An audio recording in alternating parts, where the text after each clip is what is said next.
I'm winning, man. All these people that got me, we're gonna expose Danny Christie for hitting women and his mum. Gonna expose Furby, Stu Armstrong. Um, to be honest with you, Steve Wraith and John McClane lick arse now.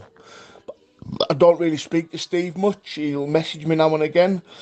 He actually phoned me out the blue last week and says, Decca, I've nothing to do with Stu Armstrong tagging me and everything. I know he is.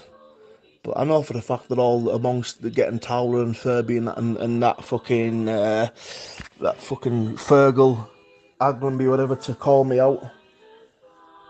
I'm sure you had that Fergal on your friends list, you know. But he called me out as well. But I couldn't give a fuck, me. Thing is, Furby's bottled it now. I offered him, didn't I? And he's never accepted it. Just shows they're all bullies and they're all gonna get seen for what.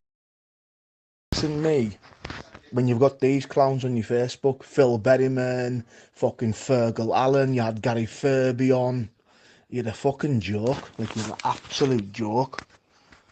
Yeah. So why'd you have Fergal on your page then? Didn't need to have him on your Facebook, did you? So why? Because he had 5G on his page. Are you joking? You didn't even know him. I'm just getting to the end of it now. Yeah, I'm just getting to the end of it all, to exposure, and then I can just get on with my life, can't I? Because after this whole exposure of Danny Christie and everybody, and Humble Dryer, then I'm just getting on with my life. I'm not answering to any more people, and I couldn't give a fuck what anybody thinks of me. I'm putting my truths out there. So if that's not enough for them, then that's fair enough, isn't it? That's the man. But the thing is, I need to know who the bird is. It's his missus, it's his girlfriend, the woman in the picture there. I think that was his ex-wife. Now, I spoke to Danny Christie's ex-girlfriend, who he beat up, and she confirmed Humble Dryer, because she says that he came to the prison November 2020 when she was visiting to give Danny £1,000, but he couldn't give him it in the waiting room. He had to transfer it for his canteen or something. She was there and she met him, but I need to fucking know who the woman is. That's doing all the bribes. She's the one that's doing all the bribes and stuff. Where he's actually Humble Dryer, but there's Mrs. Humble as well. There's two of them at it. Do you know what I mean? I'm going to do the expos and just move on. That's it. But the expos, what I'm going to do is I'm actually going to hand the expos to the police to watch it and then see what they say about it. But nothing's ever going to get done to them, isn't it? I will definitely feel much better, but I have to get the expos out. I'm not going to be talking about it now till the expos, but I've got a podcast at 8 o'clock anyway. In my life, it's time for me to clean up and get rid of the deadwood, and you're one of the deadwood. You're not a loyal friend at all, right? I'm not stupid. Guaranteed you didn't watch my show, because you'd have commented in the live section like you normally do, or you'd have texted me after the show had finished, but you didn't. Your disloyalty shines right through. You're not supportive of me. You're not supportive. You'd rather sit watching other fucking dickheads than watch your so-called mate. You are a fucking joke. Listen, if you want to have that conversation with my family, then that's entirely up to you. Like I say, I don't make their decisions. If you want to speak to them or they want to speak to you, that's fine. At the end of the day, my family respected you and I respected you. The thing is, we were friends for 14 years. And what really, really boiled my fucking piss is you know how bad my head has been with this. How bad. And the thing is, Rhonda, this might be nothing to you, but sending me shit at 11 o'clock at night when I'm on my medication, right, and I'm half asleep, and you're planting seeds in my head, you've had me up a fucking height all night. You don't explain nothing, right? Hi, stranger. That's taking the fucking piss out of me, that. That is taking the piss out of me. You knew what I'd been through the whole 2 year, and you know fine well Sean Atwood was never involved at the start. You know this because Danny Christie started it all off. But what you're doing is planting seeds and fucking my head up, because that's exactly what it does. It's exactly what it does.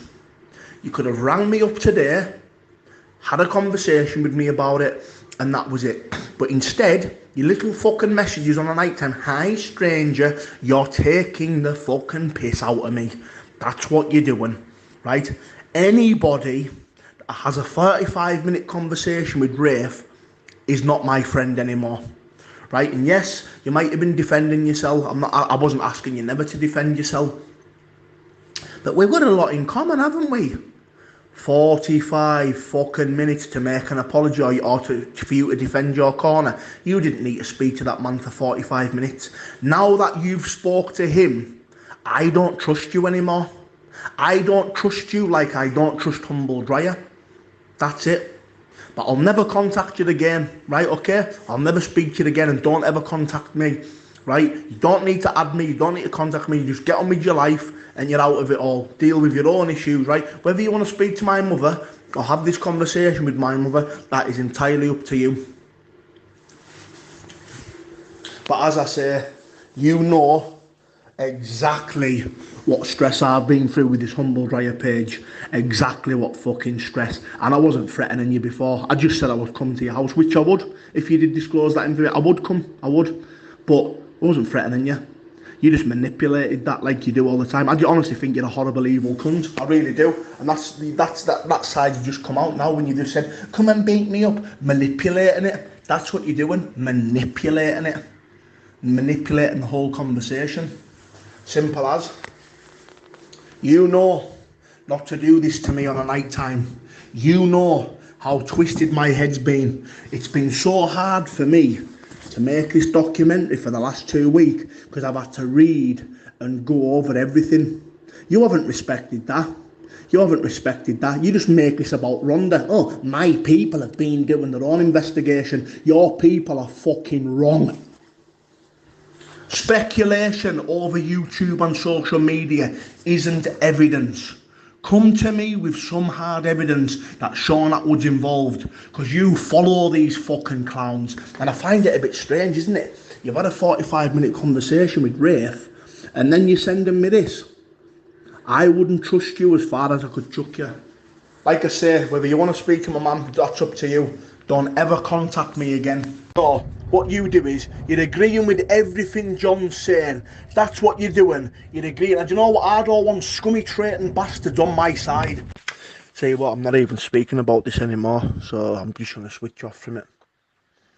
I don't agree with it. I don't agree with you giving him your number. I think you're a fucking idiot. Total idiot.